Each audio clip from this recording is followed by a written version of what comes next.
Assalamualaikum warahmatullahi wabarakatuh.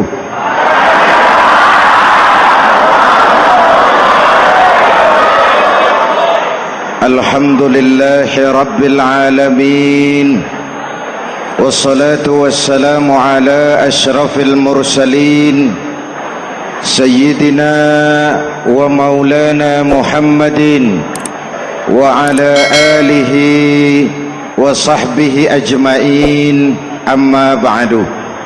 Para ulama yang saya muliakan, hadirin hadirat ma'asyiral muslimin yang saya cintai, banyak kita alami perubahan-perubahan yang terjadi, baik perubahan yang menyangkut sosial budaya, lebih-lebih yang menyangkut sosial politik. Yang tidak banyak mengalami perubahan adalah sosial ekonomi.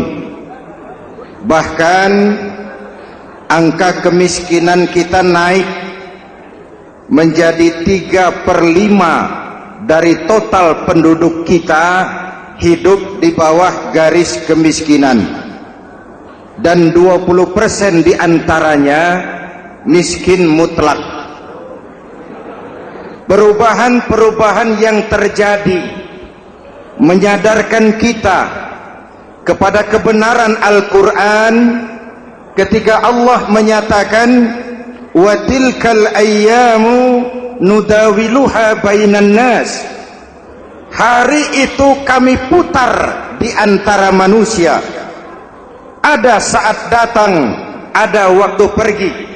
Ada hari lahir, ada saat kembali, ada waktu dilantik, ada saat menyerahkan jabatan. Hari kami putar di antara manusia dan hidup cuma sekadar menunggu giliran. Soalnya kemudian di tengah perubahan-perubahan yang terjadi begitu cepat, what must we do now?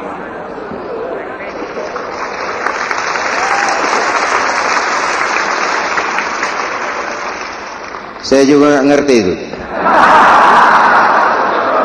Yang penting kan penampilan. Saudara-saudara kaum muslimin di seluruh tanah air, jadi pemimpin adalah pelayan bagi orang yang dipimpinnya. Okelah, perbaikan ekonomi, pembukaan lapangan kerja baru kita serahkan kepada pemerintah, karena kita percaya mereka orang-orang terpilih belaka yang dipilih dengan kepercayaan akan mampu membawa rakyat keluar dari kesulitan. Amin. Tugas kita sekarang di zaman susah meluruskan akidah. Jangan sampai mbah dukun yang naik ke permukaan. Betul? Islam misinya yang pertama membebaskan manusia dari kemusyrikan. 13 tahun Rasul berjuang di Mekah, menanamkan akidah, meluruskan keyakinan, membentuk iman. 13 tahun membebaskan manusia dari belenggu kemusyrikan. 13 tahun menanamkan la ilaha illallah Muhammadur Rasul dengan seluruh konsekuensinya. Kalau saya yakin tidak ada Tuhan selain Allah, saya tidak akan minta tolong kecuali hanya kepada Allah. Saya tidak akan pernah takut kecuali hanya kepada Allah. Saya tidak akan menggantungkan hidup kecuali hanya kepada Allah. Saya tidak akan minta rizki kecuali hanya kepada Allah. Saya tidak akan melarikan persoalan kecuali hanya kepada Allah. Kalau konsekuen dengan keyakinan ini, mbah dukun nggak dapat tempat.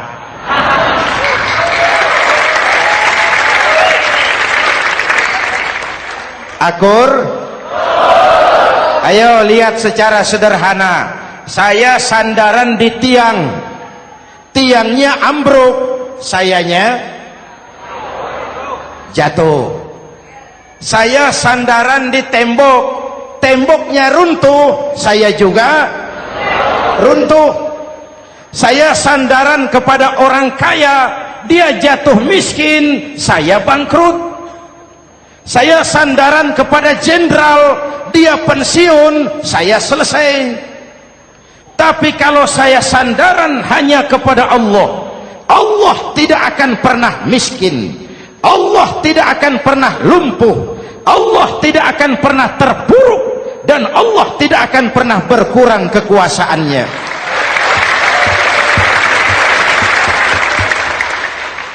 Maka umat Islam, sesulit apapun zaman yang kita hadapi, Allah juga tempat kita bersandar.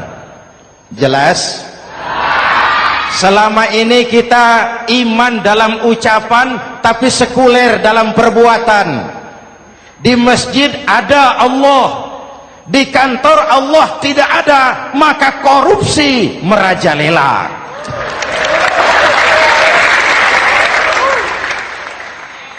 Di masjid ada Allah, di pasar Allah tidak ada, maka timbangan tetap curang. Kita iman dalam ucapan, tapi sekuler dalam perbuatan. Oleh karena itu, sesulit apapun zaman yang kita hadapi, iman jugalah pegangan kita, Allah juga tempat kita bersandar. Boleh zaman berubah, akidah jangan sampai goyah. Karena iman kita hidup, untuk iman kita berjuang, dan dalam iman kita ingin kembali menghadap Allah Subhanahu. Selama ini manusia Indonesia kita lebih banyak diisi otaknya, hati sering kosong, agama dangkal, akidah rapuh, moral rendah. Memang kemudian muncul banyak orang-orang pintar, cuma sayang tidak benar. Indonesia kita bangkrut, Indonesia kita terpuruk, Indonesia kita sakit parah kalau diurus orang yang cuma pintar tapi tidak benar. Kita perlu orang-orang pintar, tapi kita lebih perlu orang benar. Jelas? Kalau cuma pintar tapi tidak benar, itu yang sering saya sampaikan, nanti disuruh ngurus beras malah nimbun beras.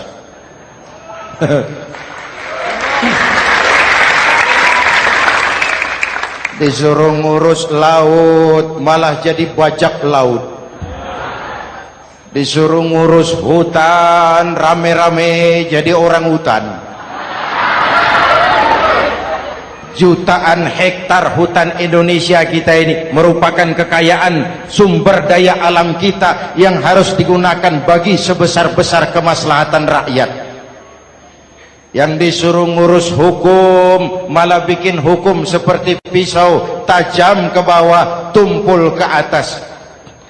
Jangan heran lalu di masyarakat muncul street justice, pengadilan jalanan, sebagai refleksi dari ketidakpuasan melihat sikap hukum yang sangat berpihak. Kalau yang kecil salah, hukum cepat-cepat ditegakkan.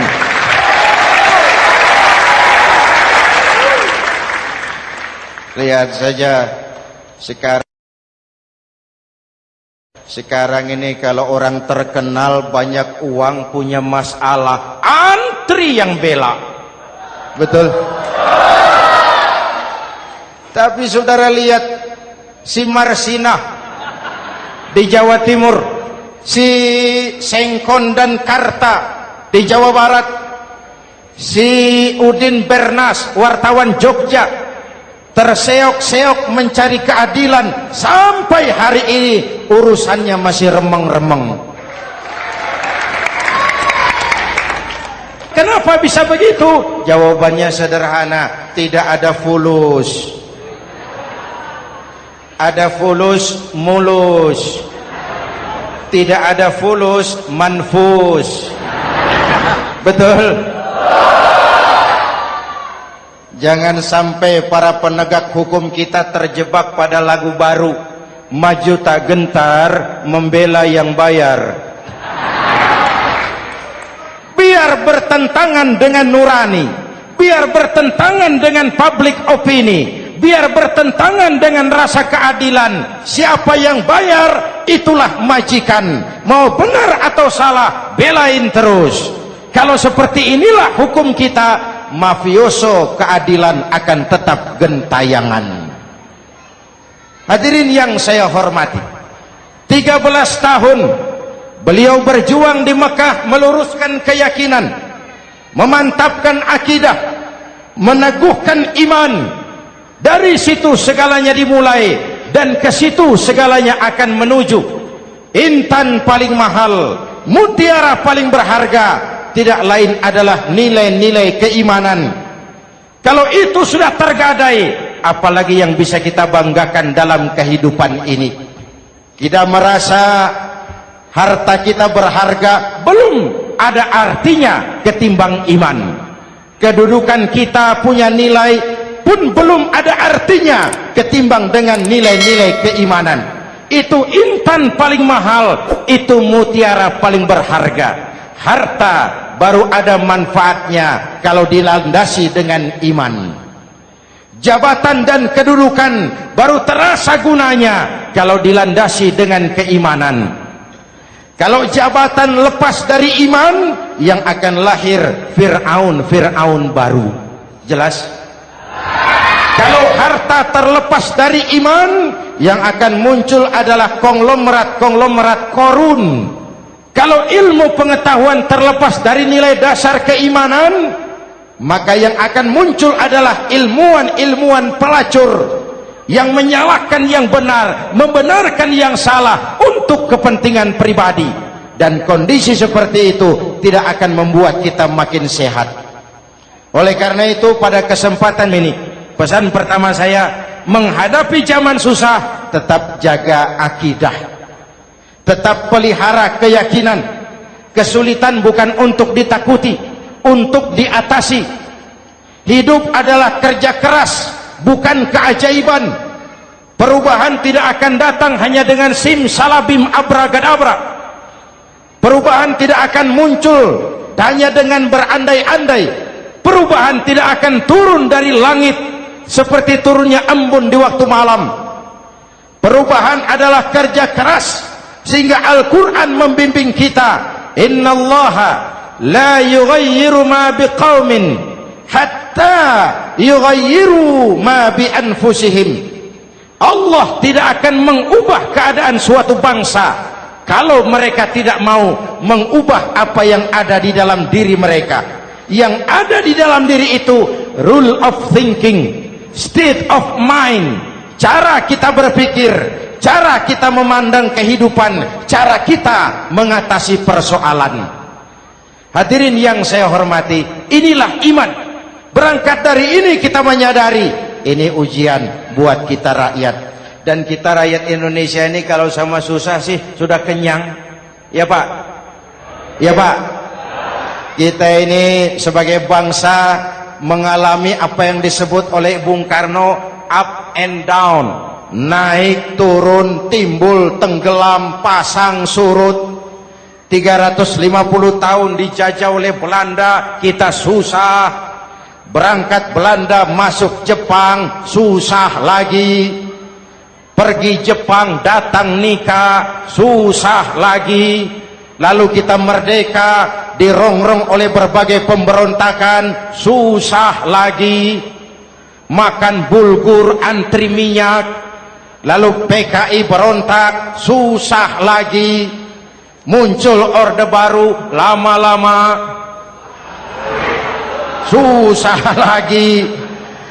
Orde baru selesai, naik reformasi, mulai repot nasi, susah lagi.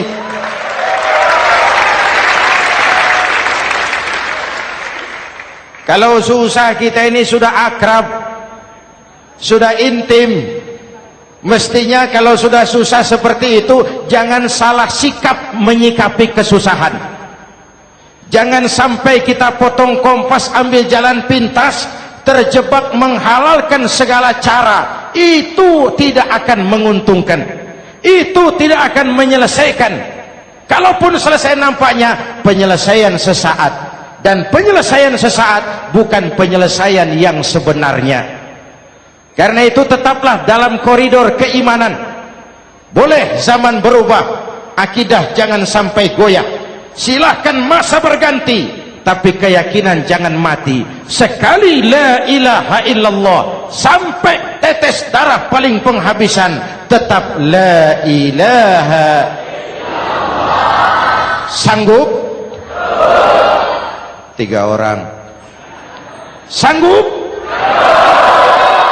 21. Sanggup? Kalau sanggup kita harus konsekuen. Saudara-saudara di seluruh tanah air, misi yang kedua dari Islam setelah membebaskan manusia dari kemusyrikan, membebaskan manusia dari ras diskriminasi, mengikat manusia dengan tali akidah. Sebelum Islam datang, manusia dibedakan oleh warna kulit, manusia dibedakan oleh faktor keturunan, manusia dibedakan oleh faktor harta dan benda. Adalah Rasul yang mengajarkan, innallaha la yanzuru ila suwarikum wala ila amwalikum walakin yanzuru ila qulubikum wa a'malikum. Allah tidak melihat potonganmu, Allah tidak melihat hartamu. Yang Allah lihat itu adalah hatimu dan amal perbuatanmu. Jauh sebelum Amerika teriak-teriak membanggakan apa yang mereka sebut sebagai Declaration of Independence, Nabi sudah mengajarkan kepada kita semua, annas kulluhum li Adam wa Adam min turab la fadla li arabiyyin ala ujamiyyin illa bittaqwa. Seluruh manusia berasal dari Adam. Adam diciptakan dari tanah. Tidak ada kelebihan Arab dengan yang bukan Arab kecuali takwanya. Jauh sebelum Amerika mencanangkan bahwa semua manusia dilahirkan sama, that all men are created equal. Jauh sebelum itu Islam sudah membebaskan manusia dari ras diskriminasi. Apa dalam konteks kekinian menghadapi zaman susah tetap jaga kerukunan? Ya Pak, ya Bu, oi Bu. Menghadapi zaman susah tetap jaga kerukunan, baik antar umat seagama, antar umat beragama, maupun antar umat beragama dengan pemerintah. Menjaga kerukunan. Jangan saling sikat sikut di antara kita.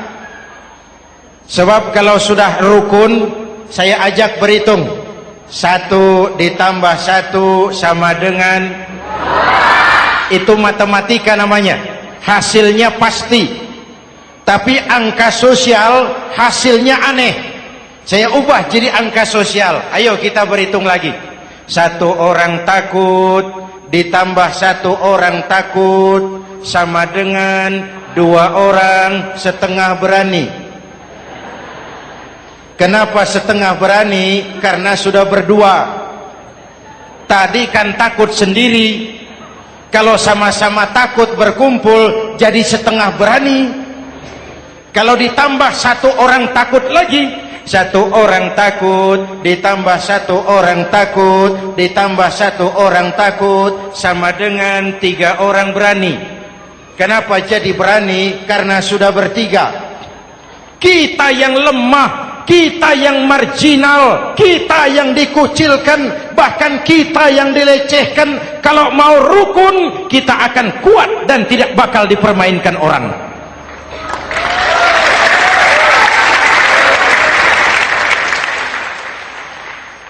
Tapi kalau rukunnya yang satu mau menikam yang lain, saya ajak berhitung lagi.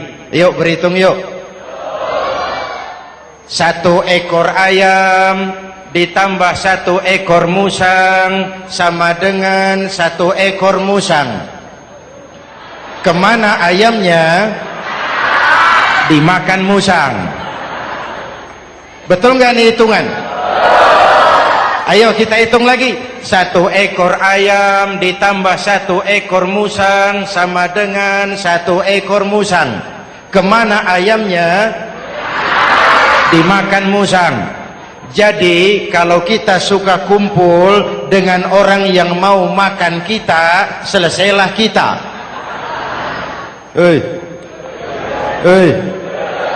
Maka kalau merasa kita ini ayam, yuk kumpul sama-sama ayam, pulang ke kandang ayam.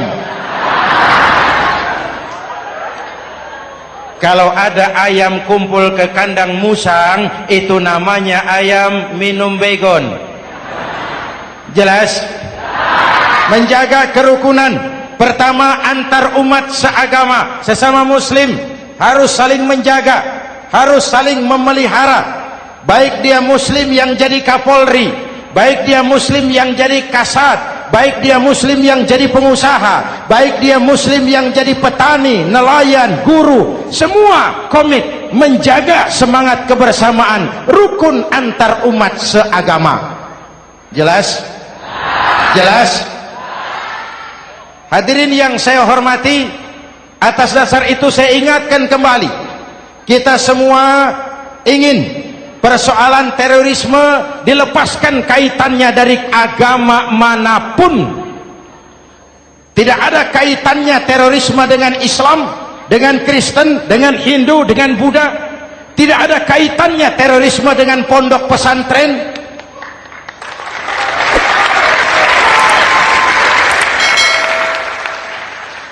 Jangan sampai pesantren jadi kambing hitam.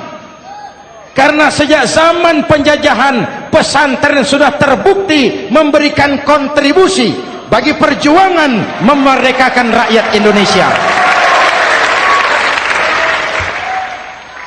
Rukun antar umat seagama.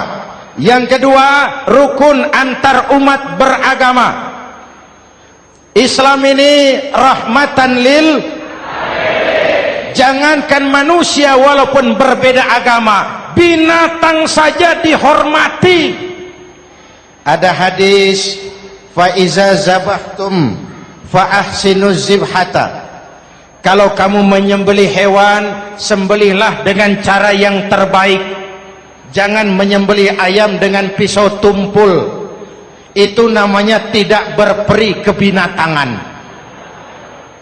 Yang kecil lagi, saudara buka babul istinja, makruh buang air kecil di tanah yang berlubang.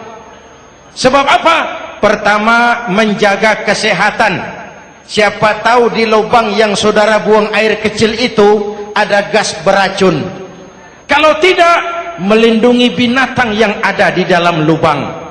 Siapa tahu di lubang yang saudara buang air kecil itu ada semut sedang rapat membahas terorisme. Apa dosanya lalu mati dikencingi? Ini namanya rahmatan lissemut. Binatang saja dilindungi. Maka perbedaan agama tidak harus menyebabkan kita bertolak belakang. Perbedaan agama bukan alasan untuk saling bermusuhan. Apalagi kita sudah menyadari tentang kemajmukan kita, tentang kebinekaan kita, tentang keragaman kita. Rukun antar umat beragama, saling menghormati, saling menghargai, tapi tetap dalam batas lakum dinukum. Lalu rukun antar umat beragama dengan pemerintah. Hadirin yang saya hormati, yang benar kita dukung, yang salah kita perbaiki dan kita tegur menurut cara-cara yang diajarkan oleh agama kita. Dan sholat berjamaah, pendidikan bernegara yang paling bagus.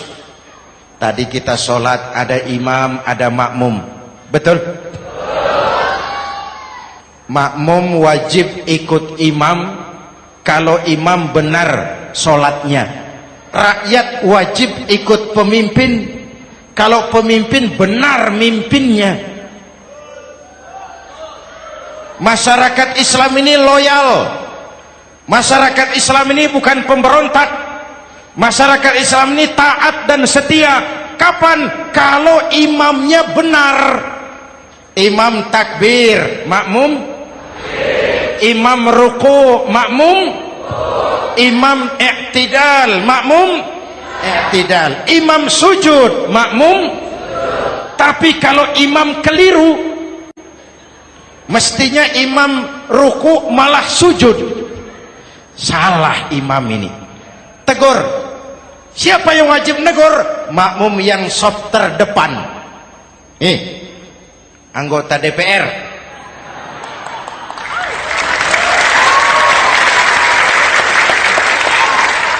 Ini wakil-wakil makmum ini, sop di depan ini. Kalau imam keliru, mereka paling tahu. Ngomong.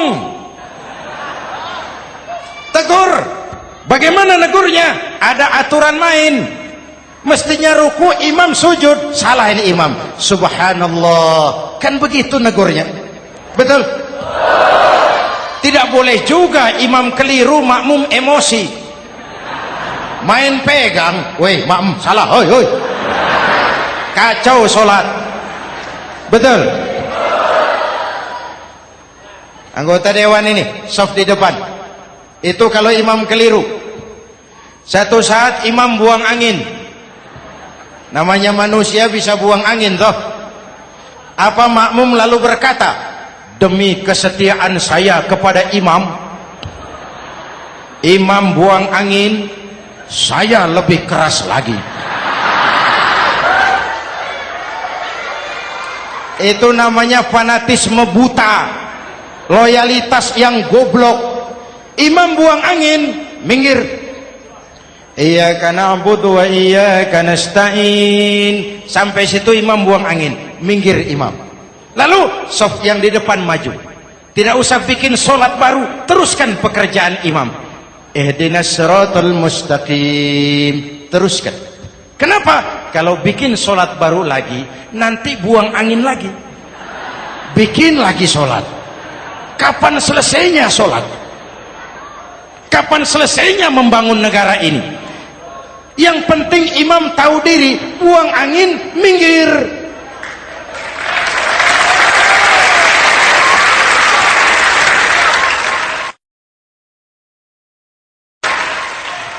Ini kacaunya sholat berjamaah kita sekarang, kacaunya negeri kita sekarang. Banyak imam sudah buang angin, gengsi.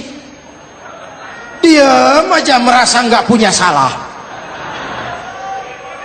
Dikasih tahu sama makmum, imam tadi buang angin ya, malah jawab sedikit. Apa kalau sedikit lalu tidak batal sholat itu? Mekanisme kehidupan sosial yang diatur lewat tuntunan sholat berjamaah, sehingga Nabi berpesan, kun imaman muta'an au ma'muman muti'an fala takun thalisan jazu'a. Kalau jadi pemimpin, jadilah pemimpin yang ditaati. Kalau jadi makmum, jadilah makmum yang mentaati. Jangan jadi golongan ketiga pemecah belah. Di depan tidak jalan, di belakang takut, ditaruh yang di tengah, di depan didorong, yang belakang ditendang. Ini namanya biang kerok. Saudara-saudara, dari uraian singkat ini saya ambil beberapa catatan pokok. Pertama, kalau ada intan paling mahal, kalau ada mutiara paling berharga dalam hidup kita, itu tidak lain adalah karena keyakinan. Hidup jadi indah, hidup jadi berharga, hidup jadi berarti kalau didasari atas sebuah keyakinan. Dan keyakinan itu tidak lain adalah nilai iman kita, akidah kita kepada Allah Subhanahu wa ta'ala. Yang kedua, tetap menjaga kerukunan. Sesulit apapun zaman yang kita hadapi, kita tetap harus menjaga semangat kebersamaan. Kita harus tetap menjadi lem perekat yang menjaga keutuhan, baik sebagai bangsa maupun sebagai umat. Perbedaan adalah wajar, harus dihormati sebagai ciri kehidupan berdemokrasi. Tapi jangan perbedaan menjadi sebab kita bermusuhan, dan jangan perbedaan menyebabkan kita saling berpecah belah. Hormati perbedaan, jangan perbedaan dipandang sebagai permusuhan. Dengan akidah yang kuat dan kebersamaan yang kokoh, ayo kita hadapi kesulitan, kita atasi kesulitan, dan dengan kerja keras untuk menyongsong hari esok yang lebih pasti. Mari kita Fatihah, semoga Allah memelihara kita bangsa Indonesia. Ala hadhihi niyah wa ila hadratin Nabi. Al-Fatihah.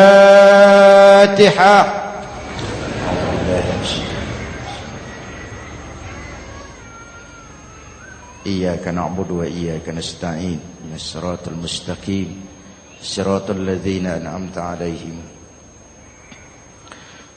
Bismillahirrahmanirrahim. Amin.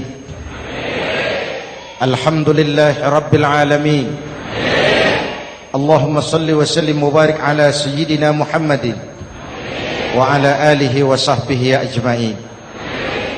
Allahumma rabbana taqabbal minna salatana wa siyamana wa qiyamana wa takhassu'ana wa ta'abbudana wa tammim taksirana ya arhamar rahimin.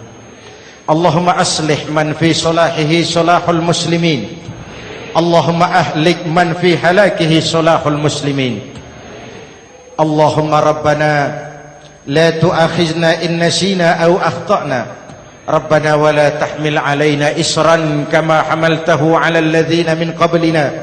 Rabbana wa la tuhammilna ma la taqata lana bih wa'fu 'anna waghfir lana warhamna anta maulana fansurna 'alal qaumil kafirin. Allahumma ij'alna minas su'ada'il maqbulin wa la taj'alna minal ashqiya'il mardudin. Afdalu ma qultuhu ana wan nabiyyuna min qabli. La ilaha illallah.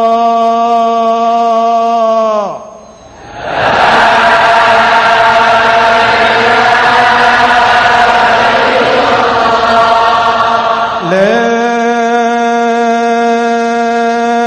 ilaha illallah.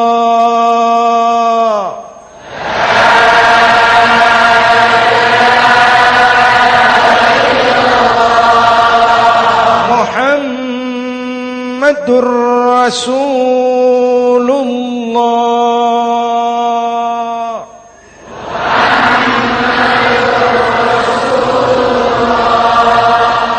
Sallallahu alaihi wa alihi wa sallam. Kalimatu haqqin 'alaiha nahya wa 'alaiha namut wa 'alaiha wa biha nub'atsu insyaallah minal aminin minal aminin minal aminin rahmatika ya arhamar rahimin. Sallallahu ala sayyidina Muhammad wa ala alihi wa sahbihi ajma'in. Ana rabbika rabbil izzati amma yasifun. Salamun alal mursalin walhamdulillahi rabbil alamin.